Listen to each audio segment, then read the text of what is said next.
Welcome to the National Newspaper Publishers Association's Stacey, let's Let It start Be again. Known. Start again. Let me. Okay. 5-4. We are really looking forward to that. Admiration and verification for Black America was being on the cover of Jet. Created in 1951, Jet magazine has always served as the trusted source for news, information, and entertainment in our community. And who will ever forget? I know I won't. Jet magazine's Beauty of the Week. In 2014, the magazine announced it would cease its print operations, and in 2019, a trust purchased the priceless photographic archives of Jet and its sister publication, Ebony. Now, Jet is having a reset, and we are really looking forward to that. And those at the magazine are determined that it will continue to be the fuel for our community by still presenting the same powerful stories we've all grown accustomed to. That same heat they brought in the 50s, 60s, and 70s and beyond.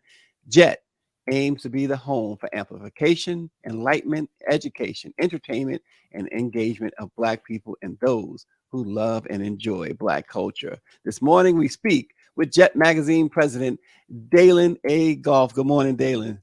Good morning, and I love it's interesting, or it just gives me chills every time I hear that historical context, because as we know, everybody has a Jet story, and so me being at the helm and it's something I am always surprised at, but I never get used to. But it's also one of those things in looking at it as the responsibility I have in this particular role. So I am grateful and thankful for being here. Well, it seems like it's a heavy lift, right? A lot on your shoulders because Jet was everything to our community. Yeah, it's always my wife. I always have to check on her because anytime we're out, and I'm a brand guy. I come from a brand background, and so I'm always rocking, Jet merch or talking about it. And then when someone finds out what I do for a living, they immediately give me their Jet story. Unprompted, it's just an automatic, like, I remember when I was 8, I was this, or, I could be talking to the valet, I could be talking to, the waitress, anybody, they immediately go into their Jet story. So as you talked about the heavy lift, the historical context that comes from it, it's our encyclopedia. As you mentioned, it was social media before social media ever existed. People have this personal relationship and ownership to the brand. And for me, being able to take it now and make sure that it's viable, make sure that is profitable. So therefore, we're around for the next 70 to 100 years for everybody to be able to engage with. It's a heavy lift. It's a responsibility, but also super, super exciting for me to be able to take this helm. So my Jet story. Let's go. My Jet story is, of course, has everything to do with the Beauty of the Week, right? So I'm a kid growing up. No, seriously, kid growing up, like many in my neighborhood, many around the world, right? Many around, certainly in the Black neighborhoods. And my problem was like every Beauty of the Week, I'm looking for one person. I kept looking for this one person. And finally, I forget what issue it was. Finally, she was Beauty of the Week. None other than Thelma from Good Times, Bernadette Standish. Bernadette Standish, yes. And my thing was, you know why? Because on Good Times, they always show her pretty face. They never showed her body. I know that sounds so bad, so chauvinistic, or whatever y'all want to call it. But they never showed her full body on Good. As a kid, I'm like, man, I want to see Thelma like in a bathing suit or something. I want to see Thelma. It's here's the crazy part. That conversation, Beauty of the Week, because we know that's just, you don't even have to say Jet Beauty of the Week. It's just understood. Beauty of the Week is synonymous from a brand perspective. And it's one of those that I get those conversations from both men and women at least 2 to 3 times a week of, what's going on with Beauty? I know you're going to bring, it's almost like, or it'll be talked in code. They'd be like, hey, so what's going on with page 43? Because the majority of the time from a Jet perspective, it was on page 43. So that's just kind of synonymous in that end. But as we talked about the correlation between what social media is now and what Jet was, if you really break it all the way down, Page 43 is just the thirst trap Yeah. that would happen on Instagram or any of those things. It brought people into the magazine because every little boy wanted to be with her and every little girl wanted to be her. It Yep. was, this whole thing because it was very, very relatable, which also went back to that, or tapped back into that notion of it was owned by our community, because that beauty of the week in most cases was a college student at Fayetteville State or at Yep. Clark, or a nurse and a secretary or an actress. Like, it had all this kind of relatability that comes with it, and so therefore people thought and felt that that was attainable and you can be in it. In the same ways, the other sections, like when you got married, your photos are in there, Yep. or when somebody significant died, or in a certain community, those are in there, or when you got a promotion, that also would get printed in Jet. So it really was synonymous with what was going on in Black America on a very normal cadence in a weekly basis. Yeah. And now let's talk about the reset, because this is, we're Mhm. talking, it's not going to be the magazine per se, right? It's just a digital, right? It is digital, and this is what because that always also comes up, is I get asked, "Oh, what you gonna do? How you gonna do it? You know what you should do?" I get told what to do for my job more than any other role that I've ever had in my entire life. It's almost like, and not comparing myself to a doctor, but it's you wouldn't walk up to a doctor and say, "All right, so what type of surgery we gonna do today? I think we need to be able to do this particular thing, this particular cut." But people Right. feel empowered to be able to ask and tell me, what you should do. But I have to look at it in the ways of seeing how we can be able to be relevant to our audience, to an audience today that is different than an audience previously, to a world that's different, and the way that we consume information and get information. Yeah. I use the example of, because we are Ebony and Jet. So Ebony is our parent company, Jet, and you had these two iconic magazines, and the difference to what I have to do now is I have to be relevant to an audience in a way that is different, but also doesn't cannibalize what Ebony is doing. Right. If you go back to the actual magazine, so the physical magazines, the difference between what Ebony was and what Jet was in a lot of ways based on the size of the magazine and the cadence. Right. You had Ebony once a month, larger format, more in-depth stories, highly polished, things of that nature. And then you look at Jet. Jet was the smaller, the thing you could put in your pocket and pass it around 4 or 5 times, or people take it from you. And it came out once a week. So you got 12 issues of Ebony and you have 52 issues of Jet.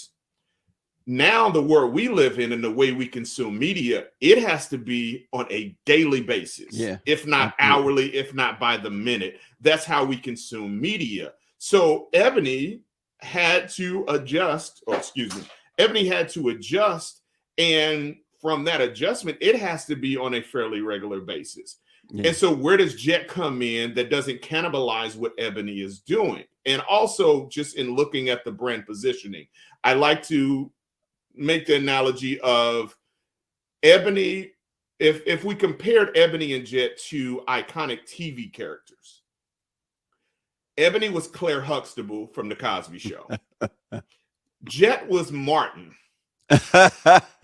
Both speak to the Black experience, but do it through different lenses in different ways. And it's figuring out the ways to be able to come back to be relevant in a similar way, but also doing it with the technology that's available right now. And for me, doing it in a way that doesn't cannibalize the super great work that Ebony is doing. And so that's what we're ultimately figuring out and making sure we're doing right by the culture, but also from a business perspective, making sure we're coming back viable. So therefore we don't go bankrupt, because my parent company purchased Ebony and Jet out of bankruptcy because it was bankrupt. It wasn't financially viable. And we have to figure out the ways to make sure that we're around for the next 70 years plus. Yeah. And as we said at the top, Ebony Jet magazine was really the social media before it was social media, long before it was social media.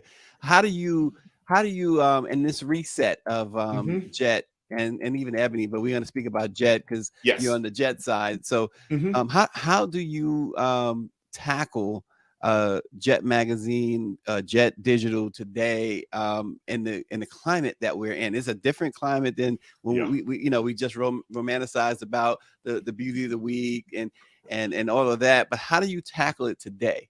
What's the challenge? Well, I think just being and understanding who we were and who we are right now and the world we're in right now. So you brought up Jet Beauty of the Week, which, like I said, comes out on a, in conversation on a regular basis. And what I do in a lot of cases when people bring it up, because I'm based in Birmingham, Alabama. So I was at the SWAC basketball tournament this past weekend, and a friend and a colleague who works for a major company, he's, asking me, hey, so you gonna bring that Jet Beauty of the Week? Like, what's going on? And I'm always like, okay, let's play this game. So I always ask the question, okay, if we bring back Jet Beauty of the Week right now, for one, how do I make money off of it? Mm-hmm. But let's pause on that one. We'll come back to that. I then ask, who do we post first? Because that matters. We live in a world where people are not patient. You don't have the cadence of once a week, once a month. Who goes first matters in all cases. Because if we post someone that looks like Rihanna, mm-hmm. someone that looks like Lizzo is going to say, and feel, and rightfully so, what, I'm not beautiful? Mm-hmm. Okay.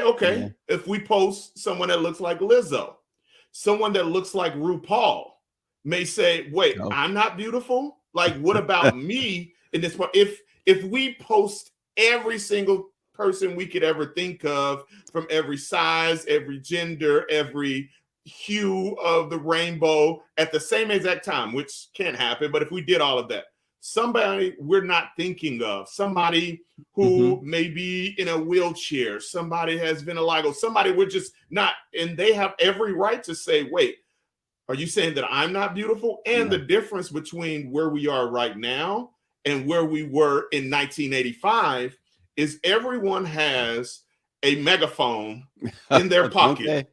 That at a moment's notice, they can be able to go on, and then it starts bringing up or talking about Jet is misogynistic, Jet is colorist, Jet is all of these things from a brand perspective. And we're coming back. And so you're doing that on an initial standpoint. And you have all of this risk that's involved, and rightfully so, because we're in a different world, in a different place, in a better place. And I haven't made $1 off of this. Because so I asked him, he works for a very, very major company. And I said, hey, I'll bring Jet Beauty of the Week back.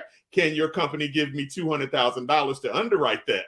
And he's like, oh, well, no, we can't do that. And I was like, exactly. These are the things that I have to do in my position, is being able to navigate the waters, to be able to show and see where the pitfalls are, but also where are the opportunities. So even in looking at the opportunistic standpoint, if you go on jetmag.com right now, you can upload a photo of yourself and it'll put you on the cover of a Jet magazine. And we encourage people to post that on your social media and tell us your Jet story. Instead of telling me every time I'm out to dinner, tell your audience, help us market and get the brand out. It's a very easy thing to do. And then eventually, depending on how that goes, maybe I'll do a situation of where I create that same overlay.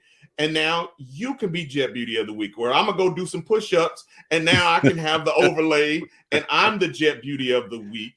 And then we can develop, other opportunities to be able to bring that to life. We're in talks of developing a documentary on Jet Beauty. Now, those things are viable financially and also culturally, but just doing things in the same way because they were done in the past, you have to be able to adjust and figure out the ways to be able to bring it to life in a way that makes sense for where we are right now. Yeah, well, I'm gonna tell you right now, RuPaul gonna have to sit this one out. She can wait. She can wait.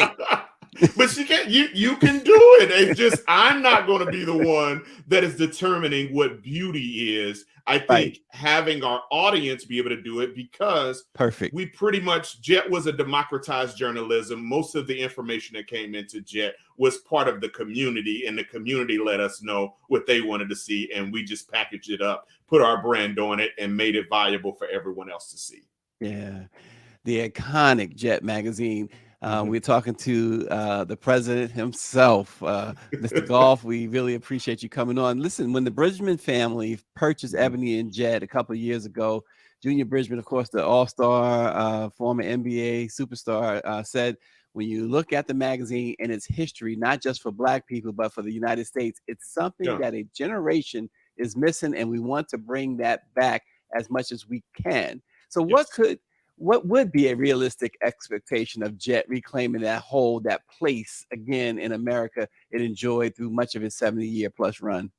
Well, I think the initial things and what I'm working on is being able to bring the brand back. So there's Mhm. an understanding of what Jet means because there is, and I have anecdotal conversations with people all around the country, and I'm always asking, you are you familiar with Jet, especially from a younger generation? You Right. know, talking to the 20-year-olds or 25-year-olds, and I'm sometimes surprised because I'm like, "Are you familiar with Jet?" And they're like, "Oh, absolutely." When I went to my grandmother's house or went out to my mom's house, you had because people never threw away Jets. They kept them. They put them in boxes. I'm sure there's a ton of Jet magazine in somebody's attic right now, a full collection, because you had this kind of thing to where we didn't throw it away because it was almost like throwing away the person that was on the cover.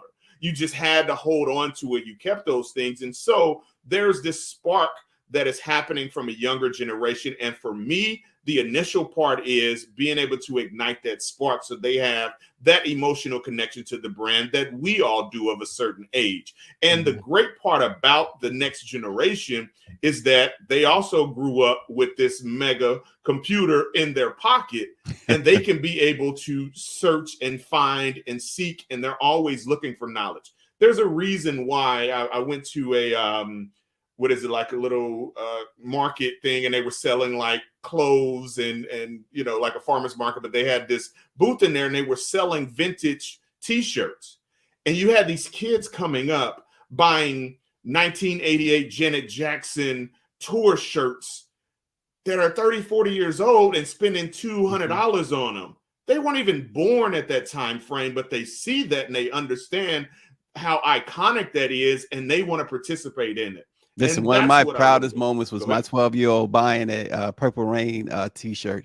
See what I mean? That's the thing that they're interested in. And for me, as the leader of this brand, I want to spark that. I want to create that emotional connection and have it spread like wildfire through them and have them market us for us and be Mhm. able to engage their audience and their peers, the ones that they listen to. I don't want to be the 45-year-old telling you how cool this is. It's one of those to where, as you talked about, having them have that feeling and that emotional connection and seeking out and wanting to be a part. Because the great part about of what we have is we have 70 plus years of historical context and information on a weekly basis. We are the Black encyclopedia. We Yeah. are, as I ran into Charles Barkley at one point in time, and we were just talking. And of course, Junior is like, you know, Junior is my mentor. You know, all the old basketball players, they love what Junior has been able to do from a career post basketball. And he's just like, so you running Jet? That's the Black Bible.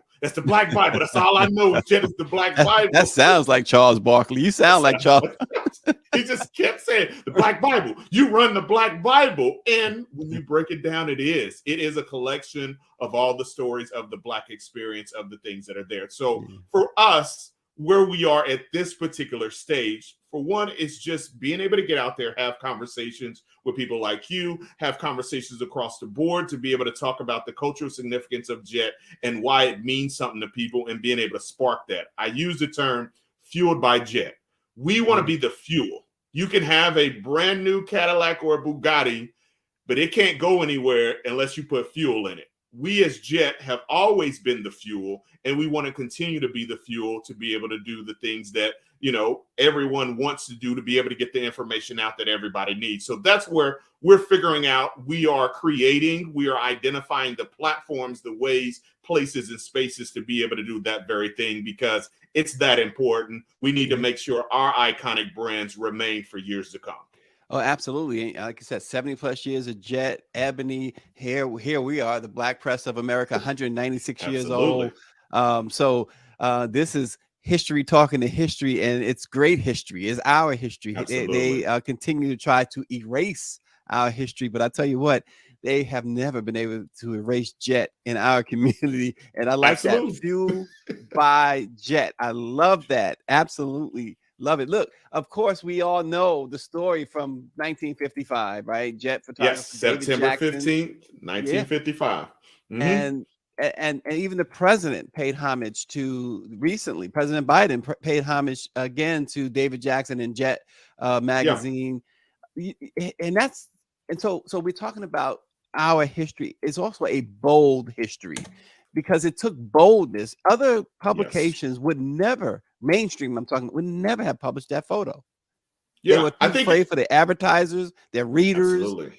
But Jet said, you know what? John Johnson said, we're doing this. Well, I think that has to do with ownership.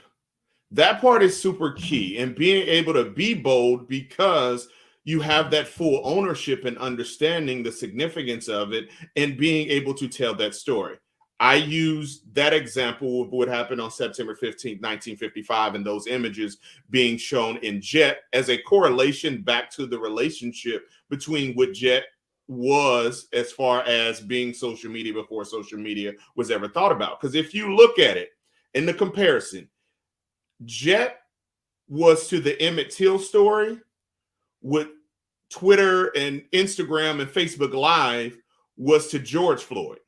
Mm, It literally told and started movements because it wasn't like little boys or black men weren't getting killed in Mississippi right, before 1955.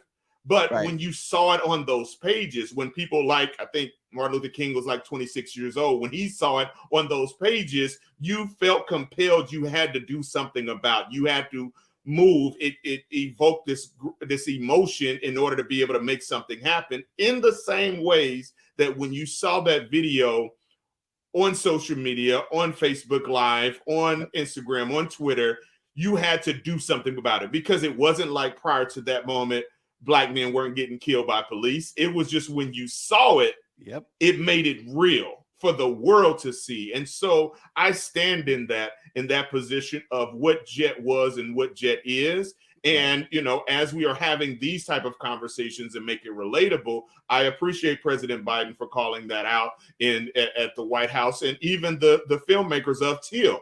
In the middle of Till, when they show that photo, now they did take some creative license because Of when you course. look at the actual Jet magazine, it looked like all the rest of them, but everybody knew that was the magazine that had the photos in it. In the movie, they took the photo and then they pulled in a overlay of a Jet magazine and showed it on the cover because that was significant in being able to see it from a nationwide standpoint. And commend magazines like the Chicago Defender and some of the other ones that also were able to tell those stories. But from a nationwide standpoint, and for John H. Johnson for building a company and a platform and a distribution to be able to do that, that was super significant in our history and American history. Yeah. Dalen, a couple of years ago, Getty led a group of investors that Mm-hmm. purchased the photographic archive of Jet and Ebony. How might Yes. that come into play going forward as you reset? So those are the things that when I took this role, of course, I was, Eden. I got to give a shout out to Eden Bridgman, who is Junior's daughter, who is our CEO of Ebony and Jet. She called me probably about 3 or 4 months before I took the role and was just, we had been talking. She understood my background and what I've been able to do career-wise from helping move culture. And she's like, okay, Dalen, what would you do if I gave you the keys to Jet? And literally chills kind of went over my body. But then my mind started going from a creative standpoint because I'm like, okay, we have the archives. We can be able to do this. Let's take this. Let's diversify this, be able to do that. And then once I got into the weeds and have the conversation, I recognized that the Getty and Ford Family Foundations purchased it. They donated to Smithsonian. They're working with the digitizing and parts of it. So there are limitations on what we're able to do that I didn't necessarily know beforehand. But I don't necessarily look at a limitation, look at an opportunity. I've Mhm. been up to DC multiple times. I'm in communication with the Smithsonian, figuring out the places and spaces that we can be able to connect and partner and identify the opportunities that being able to take those images, those archives, what are the usage rights? Those, I Yep. feel like sometimes I'm a lawyer. I need a law degree, as many meetings I've been in with the lawyers, figuring out how we're able to do it, because we're ultimately both trying to come at this from a fairly common goal, being able to tap into and showcase this historical context and these things from a cultural perspective. Now, they're doing it from an educational standpoint. I have to do it from a commercial standpoint. Sometimes those things overlap, sometimes they don't, but that's where we're just in a lot of ways figuring out and uncovering and creating the places and spaces where we can be able to do right by the company standpoint, but also by the culture. And Dalen, as you move forward with this, we call it a reset, right? Yes. As we move forward with the reset, is there something that you can, perhaps is in the works, that might be new that you could share with us? See, I knew Put that them was on the coming. spot. Put me on the spot. There will be more, like, not all the way, but I can probably I've alluded to some things in this conversations about what we were, Yep. and where Yep. we want to kind of go. So I will say that no ink is dry, or no things have been fully, solidified, but if you've listened to this conversation and if you haven't, figure out the opportunities to rewind of the correlations of where I understand where Jet was Yep. and where we want to be and where we're trying to go, that can kind of give you some hints of where we're thinking of being able to take the brand, because there's some key things that are happening. There's a movement right now to have Black ownership of our culture, of our creativity, of our content. But there's also a responsibility to be able to put it into places and spaces that we're able to showcase and own the things that are important to us, like what John H. Johnson did with Jet in 1955. Right. Is because you have that ownership part of it and that control and that ability to do all those things, then you can be able to take and make those bold moves, and then also reap the rewards that come from it.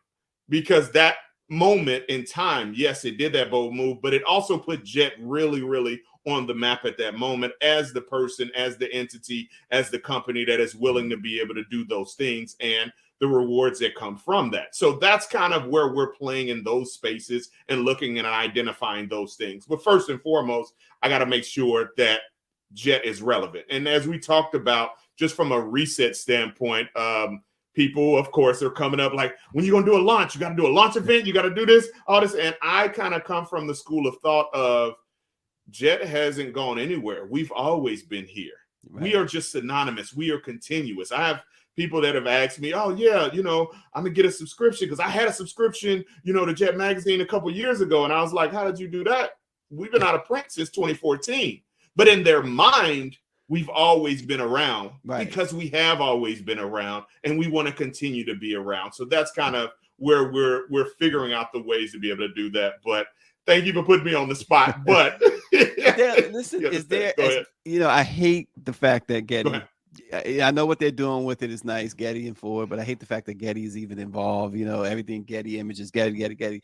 But is there any that you know of, any possibility down the road, perhaps when the funds start rolling in again, you guys can repurchase those archives? Well, here's the thing. I don't know if that's necessarily even the case, because yes, Getty has and all that, but they don't control the images. They made the donation to the Smithsonian, from what I understand, made the donation to the Smithsonian, and they're fully owned and controlled by the Smithsonian. Oh, okay. And That's those good. have, so they did that they do it from a tax write-off standpoint, Of because they can course. make that donation, and then it helps from a tax. So from what I understand, Getty can't use the images and the Getty images in the same way either.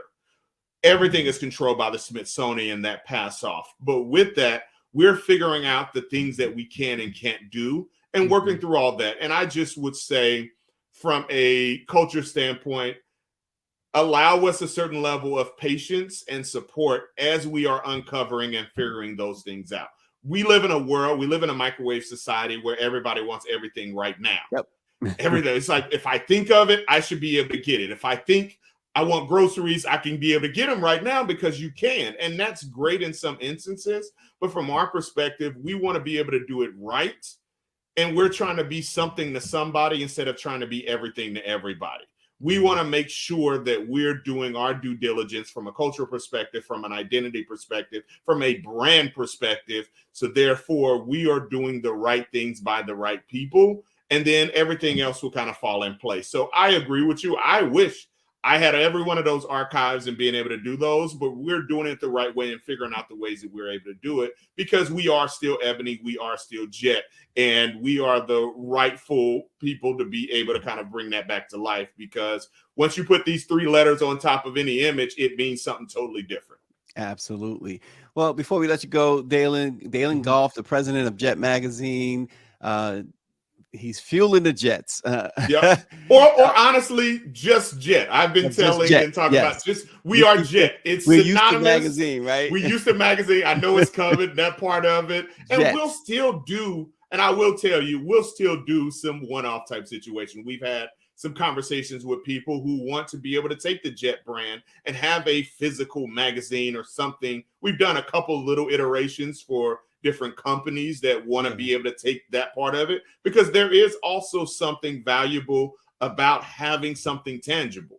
We've gone, it's that tangible part of it. It's the reason why records have now made a resurgence and a reset, because people want something tangible to be able to hold on to, and we have the ability to be able to do that. So I never want to say we'll never be a quote unquote magazine of which, because that may be the case, but we'll be a lot of different things. But the key is it all will be under the Jet umbrella.